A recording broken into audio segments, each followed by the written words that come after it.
Hey everybody, Tom here. So I've got this arcade 1-Up Tron in my game room right now, at least for another day or so. It's going to go to a friend's house who loves to come over here to play my Tron, and I told him if I ever found an arcade 1-Up Tron, I'd get it for him. I found this one about 20 minutes away from me, and I got it for only $100.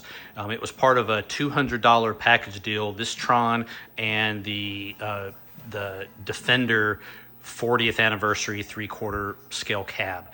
This one was cheaper because the spinner didn't work, but I contacted Arcade 1-Up, bought a replacement spinner for them for $60. So I'm in this Tron for about $160, and then the shipping for the spinner, and everything is good to go now. So I'm going to give this to my buddy at cost, and with the right of first refusal. If he ever goes to sell it, he's got to offer it to me first for the same price. So anyway, before it leaves, I wanted to do a quick comparison because I don't know that I've seen these side by side. I posted some pictures a few days ago, but I wanted to do a video to point out some other differences between the cabinets, other than the size, of course.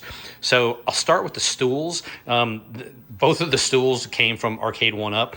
I got the stool for my 1982 Bally Midway OG Tron back in 2022. I bought it from a guy on Craigslist. No, it was Marketplace. He had an Arcade 1-Up Tron. He didn't have room for the stool, so he put it up on Marketplace. I was able to grab that back in 2022, and of course, this Tron came bundled with this stool. So let me move these stools out of the way. I just think overall, I think Arcade 1-Up did a very good job and remained faithful to the design of the Bally Midway Tron from 1982. I think they did a really good job. And honestly, if I didn't have my Tron already and I had gotten this first, it might have scratched my itch for the nostalgia piece. I know that's what it's for. That's what a lot of people get it for. I obviously have OG machines, but I do have a couple of Arcade 1-Ups. I've got the Star Wars right there, and then I've got a lineup of OGs over here, and then my Arcade 1-Up Dragon's Lair there between Cubert and Donkey Kong Jr. And my Tempest cocktail table. Love that one too. But yeah, so these, here they are side by side. A couple of things to note out just from a size perspective is the control panel on the OG sits about 3 inches lower. So it sits at 37 inches, and the Arcade 1-Up version sits at 40 inches. And if you know bar counters and bar heights and everything, the stool actually is more comfortable with the OG Tron than the Arcade 1-Up, because the control panel seems a little high when you're sitting on the stool. It's almost like you're reaching up. So standing playing this one is great, which is good because the controls are different, so I'm not as good on the Arcade 1-Up version, but the OG I can get up to some pretty high levels on this one. Just the controls are just a little bit better, and this is what I'm used to. Another thing, speaking of the controls, let's talk about the stick. Right, so you can see the differences in the stick here, but as we all know, these Arcade 1-Up sticks tend to break, and this is why. I think we already know, but just to point it out against the original. So you can see the original has a metal post that comes all the way up and goes all the way down, and it's part of the controller. So this post comes about halfway up the stick, right, and then it's bolted, the handle casing is bolted in 2 places to that stick. So you're not getting pressure down here when you're when you're having to move the stick and you get up to the higher levels and you're having to get pretty aggressive with the cabinet. You don't experience any breaking here. This is the original stick from 1982. But when you come over here, you can see that the support, the control, stops right here. The metal bar stops right here at the bottom, and it's got 1 bolt in it. So this is a weak point, and this is where they snap, right? So just wanted to point that out. Also, this stick is is lighted. It has 4 LED lights in the bottom to give that effect of the glowing handle, which is great because this isn't really a black light. This is just an LED strip. So they had to get the light from somewhere. This stick glows as a result of this black light. So if you, like if I were to cover this, you can see that the stick just goes dim, right? Because the whole thing is illuminated by this black light. So pretty cool touch. The other thing that you can tell back in 1982 when everybody was flocking around this game, if you were wearing white, like I'm wearing partially white today, you just glowed. Like your whole entire shirt would glow if you were wearing white. But if I come over here, Rusty's there, it lights up. It's reflecting the light, but it's not glowing when you compare it to over here. So pretty cool.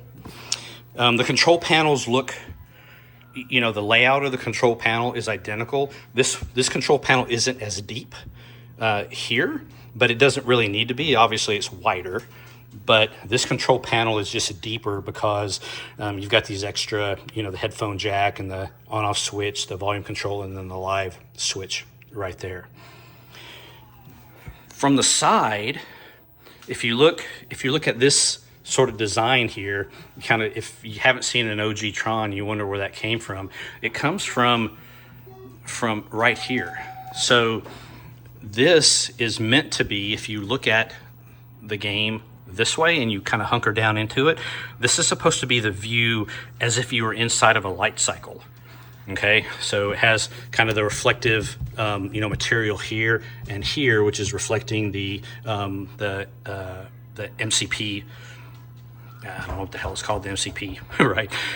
So that's that. And if you come over here, they've tried to recreate that here. They don't have, there's nothing on the S panel up here, but as you all well know, there's an S panel mod that gives not only that, but even a better rendition, an animated MCP. So yeah, pretty cool. These are rotated forward a little bit. If you look at this versus that, you can tell this is rotated forward because they kept basically this bottom line right here parallel with the angle of the screen. So because the Arcade 1-Up version is tilted up a little bit more, you can see that it's rotated forward compared to what we're looking at on the OG.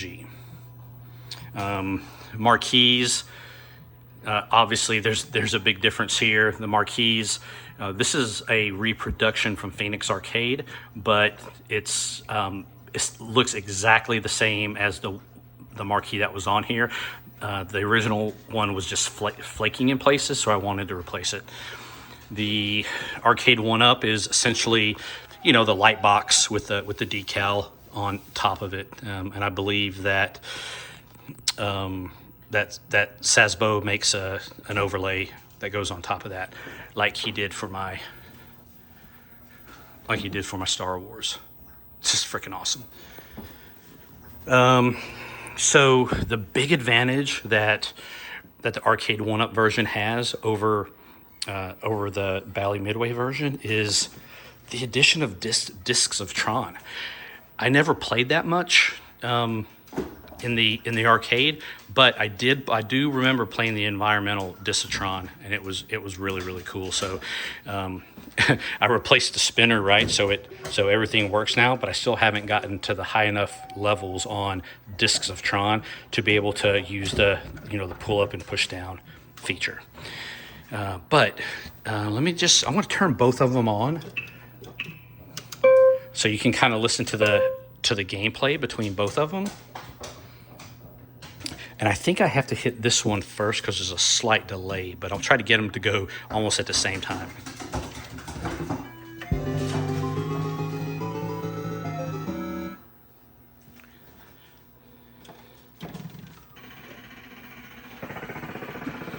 I don't know how I'm going to do this, but if you listen,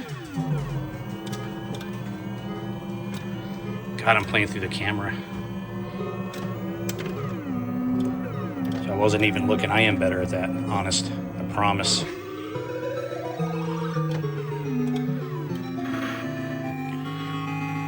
If you listen to that sound, let's try to listen to this sound. Okay, now we're both on the tank level, but listen to this. You